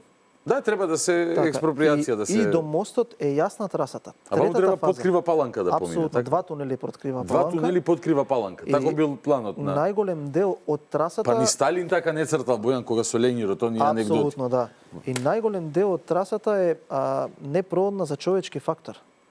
Значи, вие кога ќе видите дека 1 километар од тоа би требало да чини 24 милиони евра, а имате траси кои што се алтернативни и многу поевтини, вас индикативно ви доаѓа дека некој сака од тој тендер кој што требаше да биде завршен, да ги испокраде парите. Па со тие пари 100 години бесплатно со авион ќе се возат луѓе од Скопје до Софија. Апсолутно. Вие само видите вториот дел од таа пруга, односно втората фаза, и покрај тоа што е потпишан договор, исплатени се парите, која фирма го изведува, со кој подизведувач и зошто е само на 20% реализација. Тоа што вие го кажавте е многу сериозна тема која што треба да биде отворена во јавноста. Државниот завод за ревизија е една институција која што исклучително ја почитувам, особено главниот државен ревизор. Бидејќи се многу професионалци. Не го знам лично, секоја чест за ова до сега што ви многу голема храброст и интегритет покажуваат во работата. Добро би било да се направи една маратонска емисија и да се одговара на сите тие прашања. И да се види состојбата која што е акумулирана со години. Во тој ревизорски извештај, кој што е над 100 страници, вие можете да видите, има таму еден посебен ревизорски извештај само за капиталните инвестиции. Богдан, таму ќе најдете многу посериозни работи отколку пругата кон Бугарија. Ние имаме стотици милиони евра кои што стојат на сметки, кои што се земени по основ на заеми кои што не се ефектуирани. Земени средства стојат на банковите сметки, а не се ефектуирани. Ние врз основа на тие само во последнава година имаме платено пенали од 20 милиони евра. Затоа што некој не бил способен тие средства да ги повлече. Да ги видите вие анексите за Кичево Охрид. Вие да видите колку капитални инвестиции. Тоа е пола Штипска болница, например. Така? Цела Штипска болница. 14 милиони евра, мислам дека чини целосниот проект за рехабилитација на Штипската болница. Кичевската е уште поевтина. Само на камати за... Само на камати за неповлечени кредитни средства. Еве, Скопје Блаце е едниот од нив и имате уште неколку проекти кои што дури имаме и грантови кои што не се неповлечени. Замислете докаде да обезобразувокот. И таму во тој ревизорски извештај вие имате за секој капитален проект зошто не е реализиран и до која фаза и зошто биле склучувани анекси. Таму имате ревизорски извештај и за болниците зошто набавувале лекови на реверс и покрај тоа што ги земале со да бидат лекови со поминат рок. Зошто земале секоја клиника лекови и без при тоа што не им биле потребни. Имате таму во ревизорскиот извештај напишано. Ревизорскиот извештај и Државниот завод за ревизија неколку години укажувал на тоа дека не бил почитуван законот за јавно здравство и дека не биле конфигурирани информацијските системи и заради тоа е случена клиничката болница за ситуацијата во онкологија. Ние имавме јавна расправа. Не е тоа толку наивно. Не е тоа толку наивно. И дојде државниот ревизор во собранието на Комисијата за финансирање и буџет. И тогаш кога го образлагаше ревизорскиот извештај и кога одговараше на прашање, човекот јасно кажа: во Битолската болница има уште позагрижувачки моменти. Од тој момент натака до сега никој не превзема ништо за таа болница и умираа многу луѓе таму и секој месец имаше скандал во јавноста. Истиот тој државен ревизор исто така кажа и за хакерскиот напад дека ќе се случи во фондот за здравство. Ништо немаше случено. Во тој ревизорски извештај вие не само за пошта, можете да видите и ревизорски извештај за македонски железници. 5 милијарди денари долг, 200 милиони евра загуба во претпријатието. Кога се замина од вас, оставија само една локомотива, сега има 8 и таму имате покачување на плати во претпријатие кое што е заговор и кое што менаџерските позиции самите си ги носеле одлуките да си ги покачуваат платите. Многу работа има во тој ревизорски извештај. Ама што е индикативно од моја гледна точка? Има 17 или 18 ревизорски извештаи директно препратени во јавното обвинителство. Знаете по колку има постапено? Тоа ми беше следната тема. 0. За да вчера јас просведочам на една парадоксална ситуација, ти ја кажував пред да влеземе во студиото. По експозето на Министерката за финансии, по 6 години, ова е 6ти буџет, 5 години сум јас пратеник, после Министерката за прв пат, замисли Богдан, да го искористат правото во последниве 5 години да дојдат Весна Дамевак, председателката на Судскиот совет и Коцевски јавниот обвинител и да се дрзнат да побараат повеќе пари. За прв пат. 4 години додека беше СДСМ на власт, барем додека јас сум пратеник, никој не побара повеќе пари. Не дојде. Сега од кога ВМРО ДПМН на власт, доаѓаат и замисли со каков речник настапуваат. Не можеме да гарантираме дека ќе ја донесеме правдата со ваков буџет. А она што е уште поиндикативно... Добро, треба оставки во истиот момент да ги депонираат со таков Богдан, став. што е уште поиндикативно? Буџетот во однос на претходната година за двете институции е зголемен за малтене 10%. Овој буџет кој што им е даден и на судскиот совет и на јавното обвинителство е рекордно висок од кога Македонија е Колку пари независна вратиле држава. тие од украдените? 0. И јас им кажав како пратеник, дури министерката да напишала таму дека треба да им се обезбедат средствата кои што тие ги бараат, јас не би гласал за тоа, бидејќи со институција која што има 2% доверба не заслужуваат повеќе пари. И буџетот функционира на база на расходи и на приходи. Ајде да ги зголемиме приходите и во целост да им ги исполниме барањата. Нека го земе јавниот обвинител ревизорскиот извештај или нека настапува под допрен глас, нека изготви еден акт, овие од судиите, од судскиот совет и судиите нека пресудат, ајде да им го конфискуваме имотот на овие кои што ја испокрадува оваа држава и да имаме средства за да им ги исполниме нивните Ама барања. сега е сезона на стомашни вируси, Бојан. Да, ама го видов, подобар беше. Подобар беше? Да, подобар беше, да е здрав и жив, подобар Работите, беше, да. му посакувам одлично здравје, но работите може да се менуваат како на филмска лента. Па доволно е Ако само... го разбрав добро премиерот меѓу редови што сакаше да каже, е дека ова е моја предпоставка, не е никакво тврдење, само толкувам зборови на премиерот. Дека можеби некоја голема операција била провалена затоа што некој што требало да под службена должност да стави подпис на некој документ не можел бидејќи има стомачен вирус. Па добро е, видов дека здравствената состојба е подобрена и тоа ме радува. Можеби сега ќе може да се сменат нештата. Еве една добронамерна сугестија. Знам дека професионалец како господин Тацевски, професионална институција како Државниот завод за ревизија го има препратено годишниот ревизорски извештај до јавното обвинителство. Нека седнат само тоа, нека го видат, би било доволно за огромен број на обвинителни акти кои што треба да излезат, бидејќи неспособноста и корупцијата не само што ги загрозува сериозните државни процеси, туку видовме дека убива. Таа корупција убива луѓе во македонскиот систем, за кој што тој што сега излегува и вели дека некој лажел или дека некој скратувал ставки како лидерот на опозицијата, стана лидер на опозиција и парадоксално е што седеа во ист ред со обвинителот Коцевски, истите тие кои што не одговараа за тоа што фантом автобус над 100 пати ја преминал границата и покрај тоа што граничната полиција била одговорна за тоа што изгореа живи луѓе во Тетовската болница, за несреќата во Ласкарци, за случајот со онкологија, ниту еден од тие луѓе не одговараше и седеа во ист ред со јавниот обвинител. И не е изговор дека тогаш бил Јовевски, сега е друг, бидејќи јавен обвинител е јавен обвинител. Тоа е институција која што треба да функционира без оглед кој ја води. Точно. И заради тоа што веќе се стегнува ременот, некој почнува да поставува све погласно прашања, некој не е спремен да преговара со тие кои што во јавно-обвинителскиот и во судскиот систем доаѓаат и ги нудат услугите. До сега Познатите не се примени. Прелетачевиќ? Да, до сега не се примени во владата, ниту па некој ќе разговара со нив и нема да има никакво очекување освен тоа да си ја работа собствената работа. Почнуваат нервозно да реагираат, па ги гледаме шетаат по телевизии, па се обидуваат да се закануваат, па да дадат некој комичен предконтекст на тоа што се случува, што било со следењето на лидерот на опозицијата и така натака, но мислам дека многу сериозно знаат што доаѓа заради тоа што го направиле не е во никаква корелација со позитивните законски прописи на оваа држава. Во секој случај, како заклучок, многу би било подобро да судско-обвинителската фела си ја работи својата работа, а не да бара повеќе пари, не дека не заслужуваат добрите обвинители и суди и сите луѓе во Македонија. Точно. Сега. Така, тие сепак мислам дека имаат доста високи примања, ако не им се доволни за да се задоволни за личниот физички и секаков интегритет, тогаш може во секој момент да ја напуштат позицијата, а не како случаите кои што актуелен е деновиве баш меѓу Коцевски и Хајрулахи, случајот со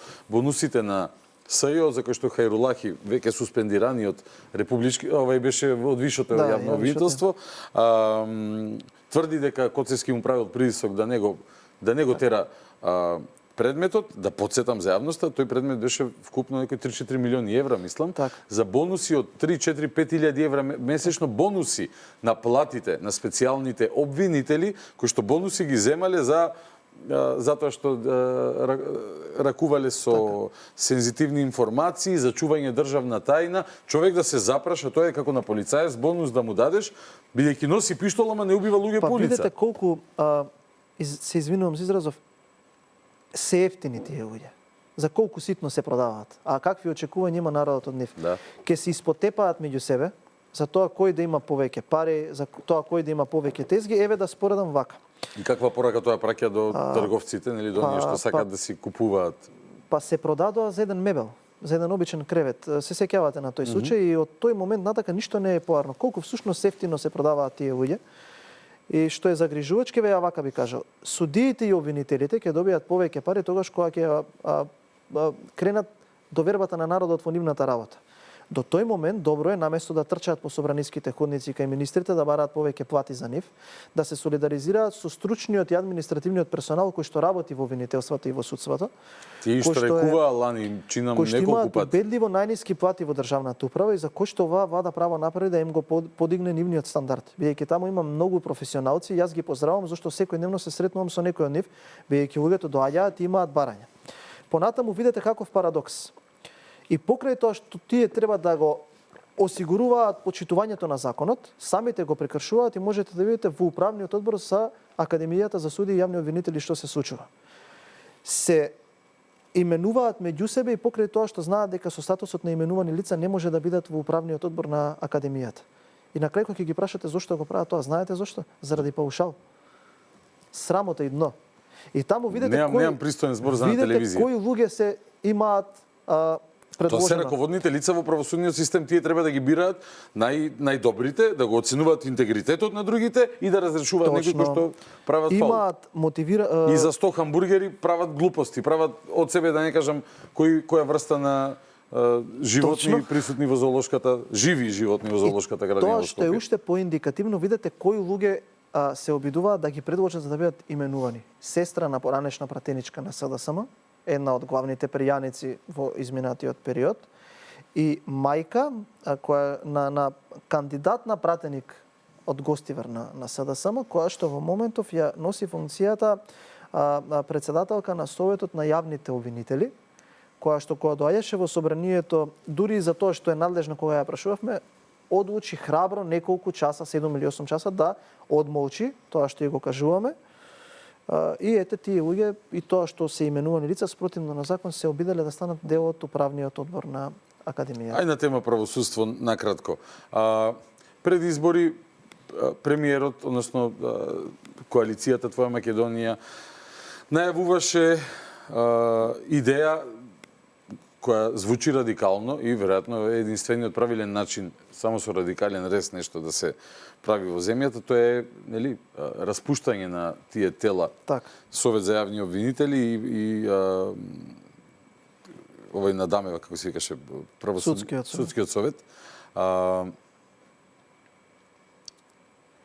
Имаше забелешки, коментари од повеќе страни, опозицијата априори, нели, нормално тоа не ни права муабет, меѓутоа имаше и од дипломатски представништва одредени дека требало поинаку и така натака. Премиерот имаше отворена покана до сите да дадат подобра идеја. Се на што останаа беше оценската мисија од периодот на скрининг. Која што и во оригинална верзија ја украле од Министерството за правда, која си заменувале. За успомен кренар лога си ја земал. Сега, на 100 дена влада, премиерот најави дека толку е со очекување, нели, започнува на некаква суштинска идеја да дојде и дека се започнува проактивна работа. Вчера мислам имаше некои консултации и така натака. До каде е таа работа? Имаш ли некои информации што може да ги споделиш со јавноста, што може да очекуваат граѓаните? Кога ќе ја мрднеме таа двојка, 2% која што паѓа упорно да ја пробие нулата, во негативна вредност да влезе до вербата во правосудниот систем, кога може да се очекуваат, бидејќи, знаеш, на крај и одговорности од вас ќе бараат. Ќе решат, добро, така е. Нотирате, ветувате, ворете се, ете ревизор, ете ова, ете онама, кога и ова ќе се реформира за да може некој да тргне, одговорност да донесе во земјата. Точно, од таа идеја не сме се повлекле и не сме се откажале. Сакавме исто како со одредените кадрови на именување да оставиме простор, можеби ќе добиевме подобра идеја. Не добивме подобра идеја и тоа ќе го ефектуираме набрзо. Заради тоа што едни од клучните пилари од кои што и граѓаните ги сакаа, ние ги нудевме дека ќе треба да вратиме правдата во Македонија и да направиме еден систем на правосудство во кој што секој ќе биде еднаков. за да нема повеќе фудбалери во вадата и во ходниците, за да нема повеќе повластени хотелиери во центарот на градот, на плоштад кој што ќе градат хотели и ќе се погодуваат со власта, туку сите да бидат еднакви. И ние отворивме консултации, им кажавме дури на дипломатите кои што можеби од првиња немаа сватено таа идеја дека и нивните изјави дека даваат стотици милиони евра од нивните даночни обврзници за правосудниот систем, а ние само пропаѓаме, се пари фрлени во ветер, бидејќи истите овие кои што ние ги потковуваме да ја донесат правдата, тргуваат со оние кои што треба да ги апсат. И за тоа да Поздрав се случи, до Катица Јанева. апсолутно мора да се има таков чекор кој што е радикален и ние само нашата идеја е следнава. Тие луѓе да не ги бираат политичарите, туку самите меѓу себе да се бираат, за да уште повеќе укажеме дека сакаме како политичари да ги тргнеме рацете од тоа, бидејќи да бидеме реални, бира мнозинството, а мнозинството секогаш знаеме дека е политички октрирано. Колку и да не сакате, вие имате обвинување дека сте политички инструирани, дека некои политички Тоа се е го веројатно избрали. помало зло. Сега заволјавам вистина тука и Ислама Бази беше биран од обвинители, но на многу чуден начин и јас сум сигурен дека политиката замешала некои прсти, пошто за него гласа обвинители. Ова чисто за да укажам на длабочината на проблемот. Обвинители, пример, од пола Источна Македонија гласа за Ислама Бази, кого не го знае, тој во гостиварско обвинителство функционира. Човекот на камера кажува, јас немав програма, како, не знам, тој другиот Ама главен... кој гласал? Многу е важно тоа. И тие кои што гласале, кој ги избрал? Ме разбирате? Разбирам, и да. телото кој што ги избрало, кој ги избрал, па тие да бидат во тоа тело. Повторно политиката. Разбирам. Ние затоа рековме, мораме да направиме системска реформа. Да почнеме од Целосно почеток. мешање на картите. Апсолутно. Да почнеме од почеток. И ние сакавме, и тоа го кажуваме, и ќе го успееме, ќе го направиме. И граѓаните ќе бидат, ќе го Мислиш дека така ќе ги најдете најдобрите, бидејќи постојат добри обвинители, постојат добри суди. Апсолутно, апсолутно. И тие не може да дојдат до израз од овие кои што сега беа медиумски експонирани и граѓаните формираат впечаток за нив. Не се подложни на корупција. Апсолутно. Ние сме тргнати на тој пат, нема да биде лесно. Тие покажуваат многу силен отпор. Наоѓаат креативен начин да оценуваат со вакво непотпишување на обвинителски акти и така натака, но ние сме одлучни да го исушиме тоа корумпирано политичко обвинителско судско мучуриште и ќе успееме во тоа. И многу пати до сега ни се смееа за многу работи кои што ги кажувавме, но видовме дека се што кажавме остваривме. Се што кажавме остваривме и дека сме тргнати на тој пат. Само нека се угледаат кон оној кој што им пишуваше со еден ситен ракопис, а и кој што беше председател на Советот за реформи во правосудството, тоа беше Зоран Заев, насоки за тоа на кого колку да му одредат и Русковска сега да дава признанија дека ја притискал за некои дела и понатаму како заврши тој, па нека се малку научат од тој дел дека во оваа држава има луѓе кои што не сакаат да тргуваат со правото и правдата и кои што не се подложни на услуги од таков карактер, односно на услуги со ниски страсти да некој биде пикнат во затвор пред очите на јавноста. Такво нешто нас не ни треба. Ние сме ослободени од тоа. Русковска кај Ландов 2 или 3 пати кажа како Заев и влијаел, се обидел да влијае во две различни постапки. И при тоа, ни самата таа на прашање на Кристијан Ландов, нели тоа е влијание, иако го признава, вика не, кај нас знаете, така се работите, као негово е да проба. Значи, ај таа, која што била шеф на гонење на организиран криминал и корупција и нашла тероризам на 27 април, наместо да го уапси на лице место премиер кој се обидува да ја врши влијание, таа и ден денес се правда дека тоа не било никако, ајде, така се кај нас постави на работите. Но второ, сегашниот обвинител или некој од обвинителството не ја викна ни на информативен разговор за постои член во кривичниот законник, се не го знам во мало прсте, меѓутоа за влијание на владино лице врз лице од правосудството. Апсолутно. Па нема ни да ја повика, бидејќи комплетно се незаинтересирани, а и во моментот им одговара, бидејќи на тој начин ги штитат тие кои што се уште во моментов на пратеничките клупи и имаат високи политички функции од аспект на опозицијскиот спектар. Бидејќи тие луѓе се уште работат за нив. Бидејќи истите тие на кои што им висеа на глава, во моментот се обидуваат политички да се спасат себе си со тоа што се уште го користат своето влијание во тој сектор. Затоа нема да ги повикаат. Сакам да искористам прилика, ајде уште малку време имаме, за во собрание малку да те распрашам. Освен буџетот кој што е актуелен деновиве, има и низа други нешта кои што се интересни за јавноста. Конкретно нешто што читав утринава, дека повторно е прекината онаа собраниска комисија за социјална политика и Илире Даути не прифаќа да се дискутира нели за обештетување на бранителите. Што се случува, кажи ми вака, однатре? Па јас неколку пати сум кажал, тоа ќе го повторам, од секое дно кое што СДСМ го има пробиено во историјата, има многу такви. Многу такви. Ова е едно од најголемите, ако не и најголемо дно. Да си играте со емоциите на еден ваков закон и со емоциите на една вака сензитивна тема е надвор од секое нормално политичко битисување. И сега директно ќе ти кажам што се случува. СДСМ се обиде со овој закон да отвори една врата, која што прво се обидува преку нивната портпаролка на една национална телевизија да го пласираат како теза, дека им е прифатливо во истиот закон и дека може да разговараат да влезат и ветераните на ОНА.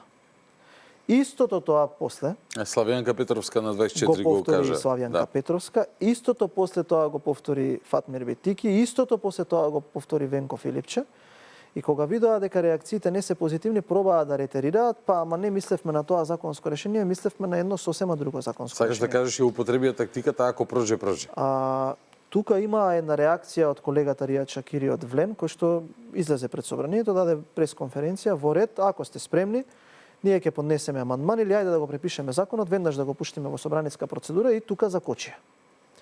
И сега ние таа намера ја пресретнавме, видовме дека нема ништо сериозно во тоа, бидејќи истата таа која што е подпишана на законот 4 пати го одбиваше кога ние го поднесувавме и поднесе закон кој што во суштина е неприменлив. И многу суштински се разликува од тој што го поднесе Драган Ковачки во претходниот мандат. И тоа е таква едно перфидно играње со чувствата на граѓаните кој што ја не можам никако да го прифатам и ми создава чувство на гадење.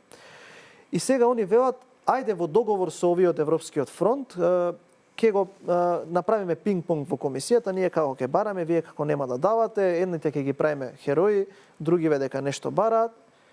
И ние видовме деловникот, 40% од пратениците кои што се членови на матичното работно тело, ако се потпише, мора председателот да ја закаже комисијата.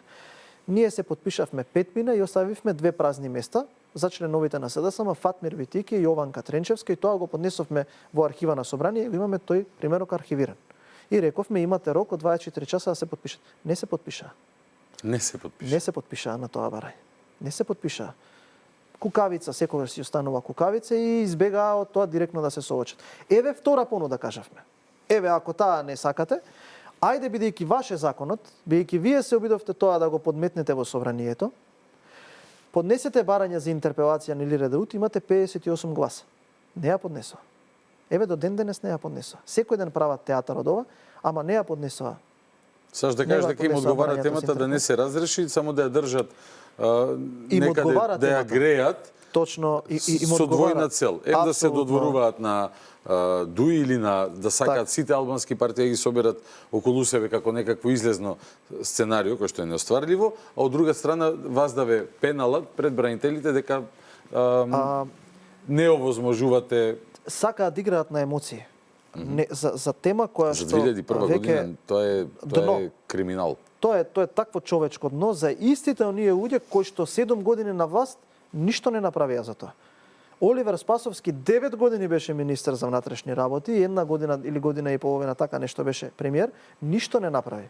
Ова е лицемерие, ова е хипокризија на една каста на криминалци која што игра на вакви човечки чувства. Добро, но ова ќе остане заглавено, евидентно е, бидејќи такви се правилата на игра во нашето собрание во однос на Богдан, бранителите ја имале, ја имаат и ќе имаат нашата поддршка. Тоа го каже и министерот Мисајловски, и тука и пред неколку дена во ТВ21. И премиерот го кажа секаде. Ние со нашите коалициони партнери, а и со сите чинители во собранието, се имаме договорено да работиме на теми кои што можат да го зголемат и да го подобрат стандардот на нашите сограѓани. Ние кога во минатото сакавме да ги браниме националните интереси, тие кои што сега поднесуваат вакви закони, не обвинуваа и се радуваа по телевизиите дека немаме коалициски капацитет. Се сеќавате многу добро. Кога Талат Џафери ги дисциплинираше од собраниското столче и ни фрли 25.000 амандмани, тие ликува. И јас ќе ве потсетам дека истите тие кои што седат сега позади Филипче или некој кој што ги држи пресконференциите за овој закон, ги тераше тие околу него, ајде малку да се радуваме, не се добри резултатите од референдумот. За овие лицемери кои што си играат со овакви теми ќе има соодветна казна за ова. А оваа тема нека ја остаа таму каде што и е местото и нека ни дозволат да им помогнеме на овие луѓе како што секогаш сме им помагале. Бидејќи истиот оној нивни председател во после 2001 година, јас ќе дозволам тие кои што со неизмерна почит се однесувам со нив и кои што имаат во мојот систем на вредности едно од највисоките места на пиедесталот на почит, тоа се бранителите, ги нарекуваше животинско царство. Добро потсетете се на тие луѓе. Во таа партија ништо се нема променето и тие луѓе ако имаат можност првиот момент кога ќе се дограбат до власт, ќе прават истото како што го прави изминатите 7 години. На клоци со навреди ќе ги бркаат овие луѓе од владата. Исто како што ги бркаа пензионерите кога им велеа дека е невозможно да се покачат пензиите, исто како што ги бркаа синдикатите, исто како што не ги примаа овие граѓани, истото ќе го прават и сега. Што мисли за најактивниот корисник на услугите на Македонски пошти последниве денови Али Ахмети? Му преседнаа ли ептен гурабиите и бисквитите и како тоа ќе заврши? Разбира ли, може би се тој не е глупав човек, не е ни неискусен, веројатно му е јасно дека му е блиску пензијата. Ако ги загуби на вистина локалните избори до година и за очекување би било, ако сака на Дуи да и помогне воопшто.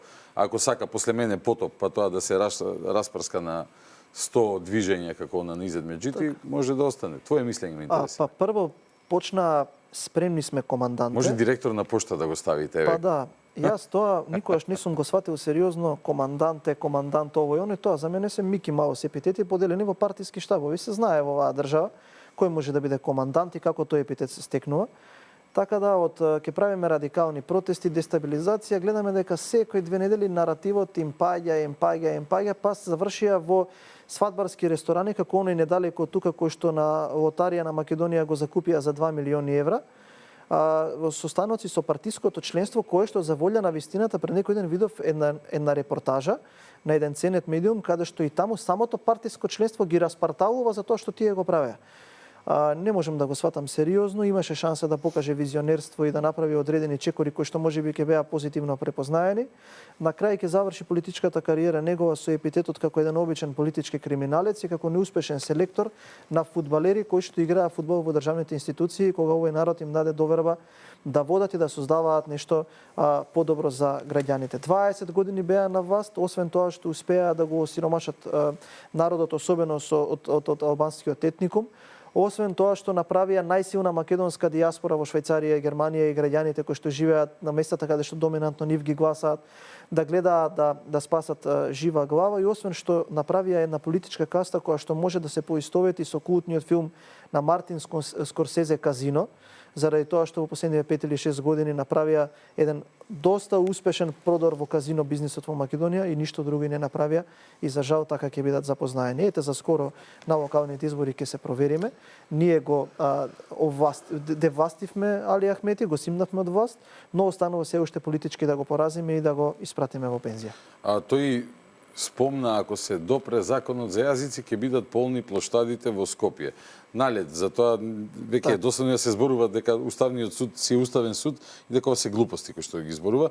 Меѓутоа, да, штета е што наместо да ги плоштадите се попразни и попразни, се наполнија плоштадите по западна Европа затоа што вакви политики се форсираат овдека. Ова чисто како коментар, но имам ја силна верба дека не силна верба, тоа и се докажува и од таа емисија што ја спомнати, ја гледав јас таа репортажа во тој ресторанот кај што нешто беседеше Али. А од друга страна, и вчера како заклучок го изнесов, сакам да го повторам, малце специфично што во моментов на македонскиот народ поголем партнер за одбрана на националните интереси му е коалиција Влен него СДСМ. Според позициите, согласно француски, бугарски предлози, диктати и така натака. Па само стојат во насока на рационалните барања. Да, мене навистина ме импресионира тоа што се доследни. Може би си има тие чисто математички причини за тоа, но сакам да верувам дека не е така, дека на човечко ниво се разбира. Тие луѓе разбираат дека маката што имаме е заедничка. И Фала разбра Богу. дека тие барања кои што сега ние ги имаме во моментов, утре може да станат реалност и за некоја друга држава. Затоа што проблемот што се случи со пописот, ти беше еден од ретките, можеби единствен, кој што го држеше актуелно тоа прашање и на македонскиот народ му стана јасно што всушност се случувало таму, укажа на тоа дека се припрема терен. Ако таа држава не ги исполни истите услови или истите уцени кои што ние ги бараме, има многу голема можност да биде и таа ветоизирана од некои си несериозни политичари во Бугарија. И тие луѓе разбраа, и таму има луѓе со многу голем капацитет од коалицијата Влен, кои што целосно си имаат вложено во надминување на овој проблем. Токму затоа, извини што пак искористам ставка од буџетот, ставката за интеграција кон ЕУ во Министерството за политички систем е поголема за 918%. Биејќи ние имаме план да лобираме и да ги покажеме и да ги аргументираме нашите позиции во Европа, а не секаде да шитаме по македонските телевизии во Европа и таму да ни се чудат, да ни велат од каде се ваков став, па ние многу често наместо вашите функционери ги браневме вашите позиции, биејќи тие одати амблок карт. Тоа е страшно кога ги се слушна и премиерот го кажал неколку пати. Ете таков е нашиот план. Ние наместо да седнуваме, да коленичиме, да прифаќаме све што ни нудат, докажавме дека е возможно да се седне на иста маса со францускиот претседател и аргументирано да се соопштат нашите позиции. И со претседателката на Европската комисија и полека но сигурно добиваме разбирање за нашите позиции. Можам уште 7 минути од прилика да те држам, затоа 2-3 кратки прашања ги одговараш супер, така, мисламе дека ги стигнеме на време. Се врати на буџетот, сакав и јас да те вратам, заборавив нешто да прашам младите. Бидејќи сме зборували и наменски во оваа емисија, Точно. не знам пред година дена кога сте предлагале амандмани како опозиција тогаш за младите конкретно, кои што тогаш беа одбивани. Што е најинтересно сега за што младите луѓе би го чуле, ако успееш да ги врзеш пред телевизор да гледаат собраниски канал или телевизија, но сепак нешто што би го почувствувале од вашите планови? 4 кратки работи. Бевме тука кај тебе со сега веќе колегите Драгана, Сергеј и со Јован Јолески, многу работевме на овие прашања. Лесна нога имам, мајко. Баш да ти кажам. Прво, во Министерството за спорт за трансфери кон спортските здруженија и клубови е ставката покачена за 1000%. За над 100% е покачена ставката за вложување во спортска инфраструктура. Ставката за ученички стандард и за подобрување на ученичкиот стандард е покачена за 100%. За студентски стандард е за 50%, ексклузивна вест од твојата емисија, студентскиот оброк ќе биде покачен од 140 на 160 денари за секој студент. Браво. И исто така се покачени ставките за поддршката на младите луѓе во Министерството, кое што е одвоено и има назив Министерство за млади.